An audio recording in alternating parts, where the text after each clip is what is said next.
Shalom, selamat pagi dan salam sejahtera buat kita dimanapun saat ini, Bapak Ibu serta sahabatku yang terkasih dalam Kristus Yesus.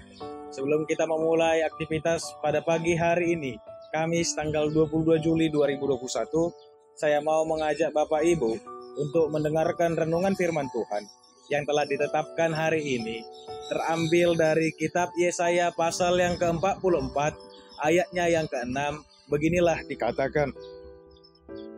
Beginilah firman Tuhan, Raja dan Penebus Israel, Tuhan semesta alam.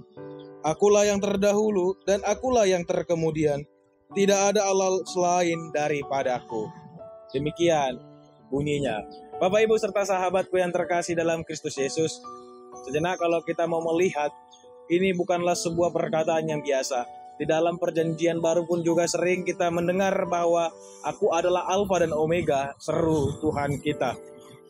Kenapa harus diperjelas? Kita boleh lihat secara keseluruhan bagaimana Yesaya, terlebih di dalam pasal 44 ini, merupakan sebuah keseruan terhadap bagaimana bangsa Israel pada saat itu yang sedang menentang dewa-dewa.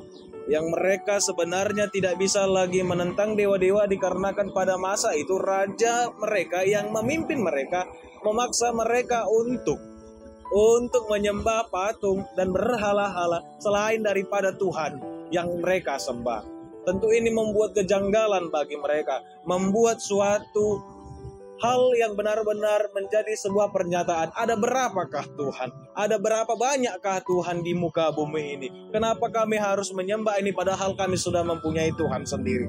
Dan inilah sebenarnya yang menjadi pertentangan dan gejolak mereka, sehingga seruan ini dikatakan bahwa bagaimanapun Yesaya dalam hal yang disuruh oleh Tuhan, Yesaya mengatakan bahwa tidak ada Allah lain selain selama ini Allah yang bagaimana menciptakan, dan itulah Allah yang akan akhirnya nanti untuk datang menyambut kita, untuk datang bertemu kedua kali menghakimi hidup dan yang mati. Maka jelas untuk menjawab pertanyaan-pertanyaan ini, Yesaya berfokus kepada diri Tuhan. Ia menunjukkan bahwa Tuhan merupakan satu-satunya Allah yang sejati dan sesungguhnya hanya Dialah yang layak mengklaim sebagai Allah yang dulu dan Allah yang kemudian, dan hanya Dia yang bisa mengkonfirmasi bahwa tidak ada Allah selain daripadaku. Tentu kalau kita lihat bagaimana kita memahami perkataan tidak ada Allah selain daripadaku, perkataan ini tidak berarti ada sesuatu yang diberi sebutan dewa, tidak ada keberadaan roh-roh spiritual, tidak dapat sepenuhnya kita sangkal. Namun makna tidak ada Allah selain daripadaku haruslah kita pahami, haruslah kita mengerti bersama dengan kata akulah yang terdahulu dan akulah yang terkemudian, yang menunjukkan, yang mengartikan kepada kita bahwa tidak ada Allah lain yang mampu menyatakan dirinya sebagai Tuhan. Karena itu, betapa megahnya pun dewa-dewa pada saat itu, betapa megahnya kuil-kuil yang dibuat oleh orang-orang yang menyembah dewa tersebut, tidak ada banternya, tidak ada kekuatannya, tidak ada lebih dari Allah.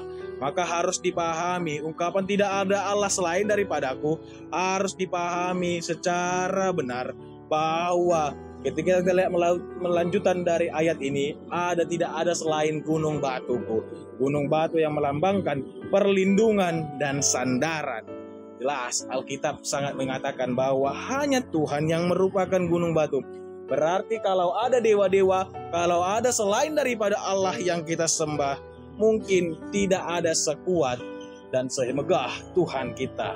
Bapak Ibu serta sahabatku yang terkasih, melirik lagi ke dalam diri kita bagaimana perenungan. Mungkin pada zaman itu penyembahan dewa-dewa, berarti itulah yang pada saat itu kita kembali kepada zaman kini, yang dimana dewa-dewa itu sebenarnya kalau kita aplikatifkan di dalam kehidupan kita, apa dewa-dewa selama ini yang kita bisa menduakan Tuhan di dalam sekejap?